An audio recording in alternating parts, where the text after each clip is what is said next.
Good morning, students. Today I am discussing the speed of waves. So, speed of waves will be discussed under the two heads. I just remind you, in our last class we have started waves.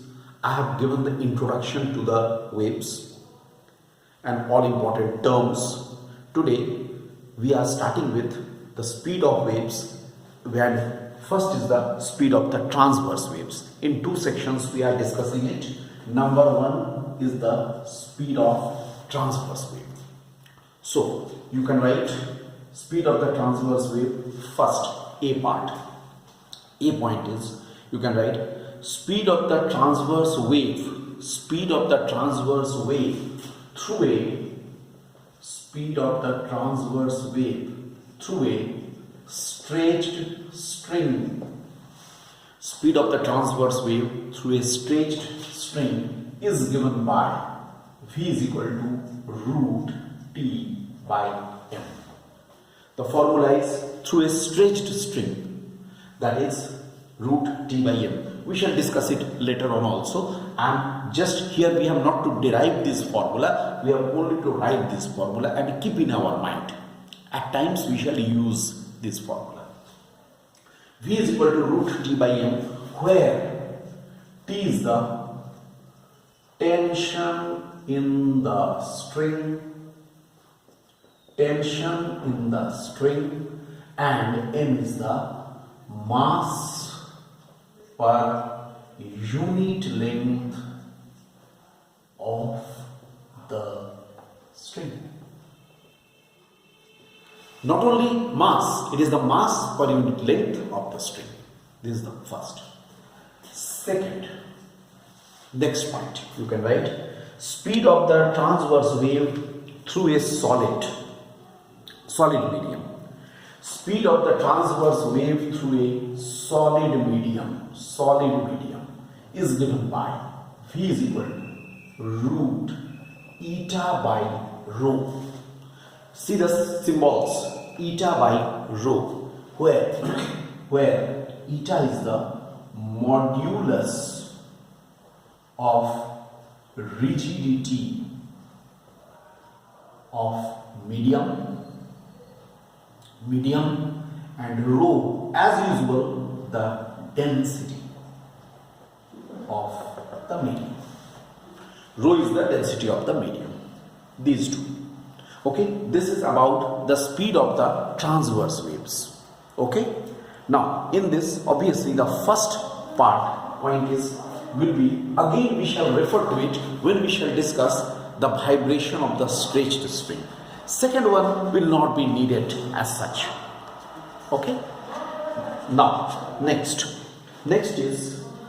point, I am coming to point 2, speed of longitudinal wave. Let us now discuss the speed of the longitudinal wave.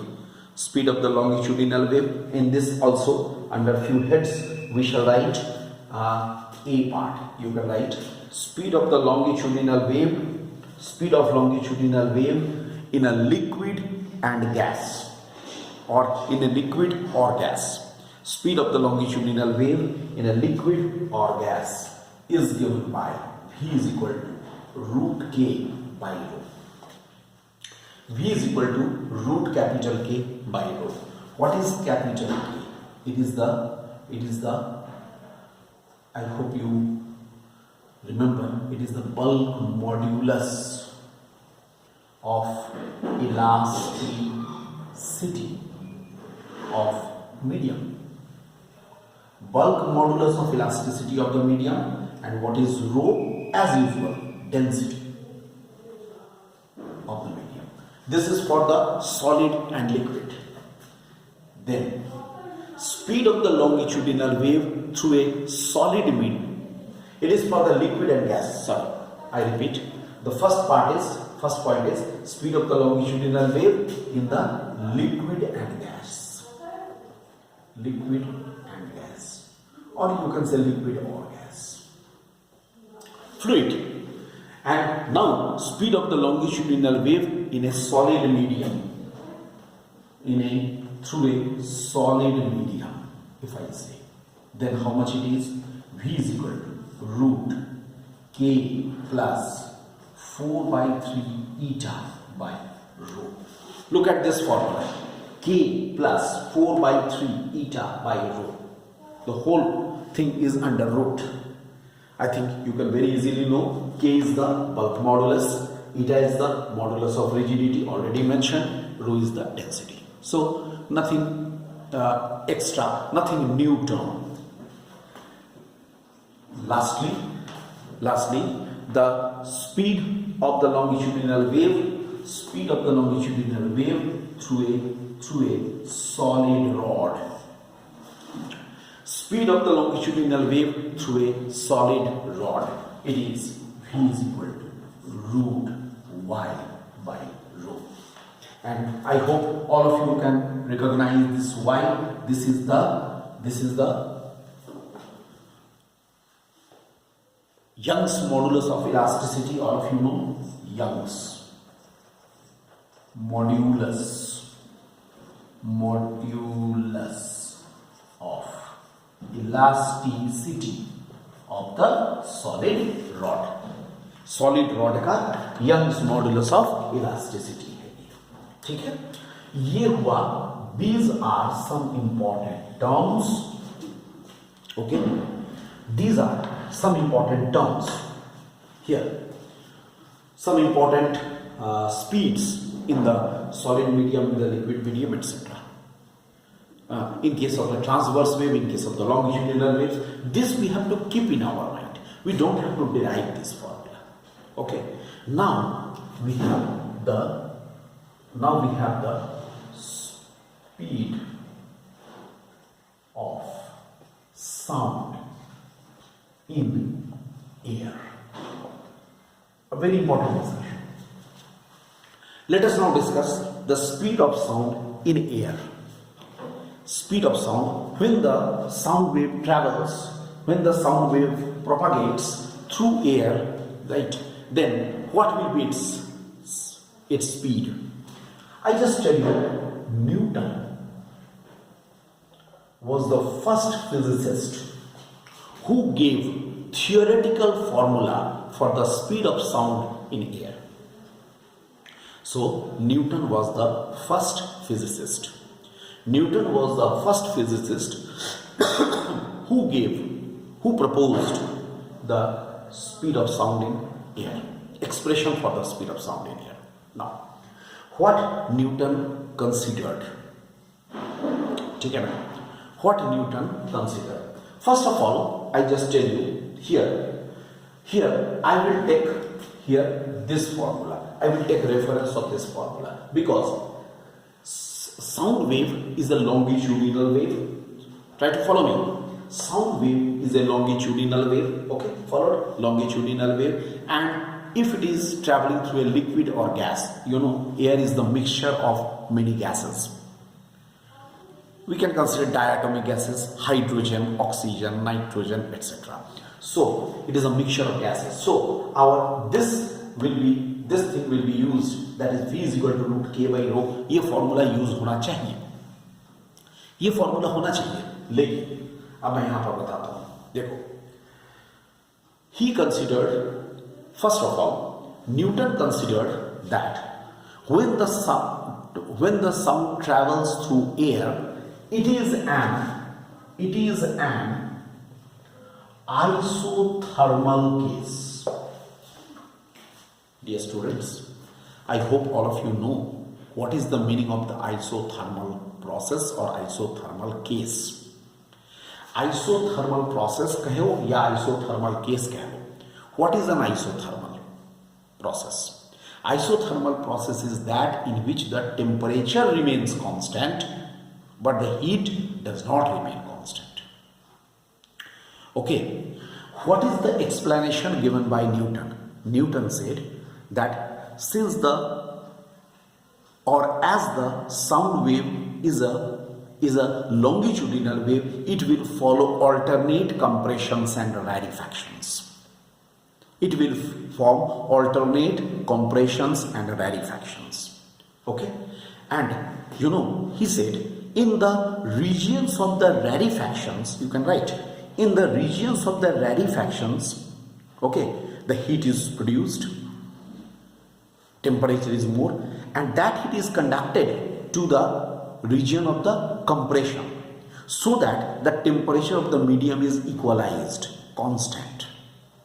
Okay, he said that the heat produced in the region of the compression is conducted to the region of the rarefaction so that the temperature always remains constant. That's why he considered the speed of sound in air. In air, if the sound is traveling, it is an isothermal case. Now, if it is an isothermal case, then what will happen? PV should be a constant. I hope you might have done it. If you have not done, you will be doing it in the chapter of thermodynamics. But I just tell you, isothermal condition में equation क्या होता है? PV is equal to constant. ये equation होता है. ठीक है? P is the pressure, V is the volume. P is the, here P and V are the pressure and volume of medium. तो अगर मैं ऐसा करूं तो मैं इसको डिफरेंशिएट करता हूं on differentiating check it.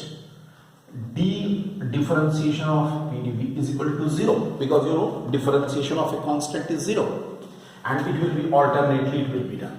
P into dV plus V into dP is equal to 0, or we can say V into dP is equal to minus P into dV. मैं लिख सकता हूं ऐसा,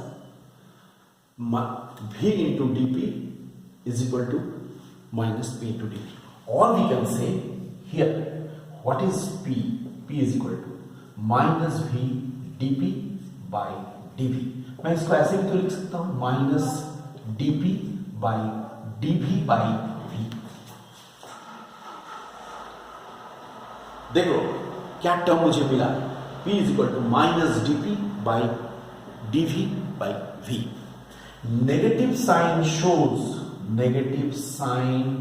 shows that as pressure, यहां पर मैं pressure या कहता हूं stress increases, volume decreases. Pressure और स्ट्रेस इंक्रीजेस, तब ये तुम इलास्टिसिटी पढ़े हो. Can I say that here minus dP by dV by V is equal to capital K? I write capital K because it is a bulk modulus.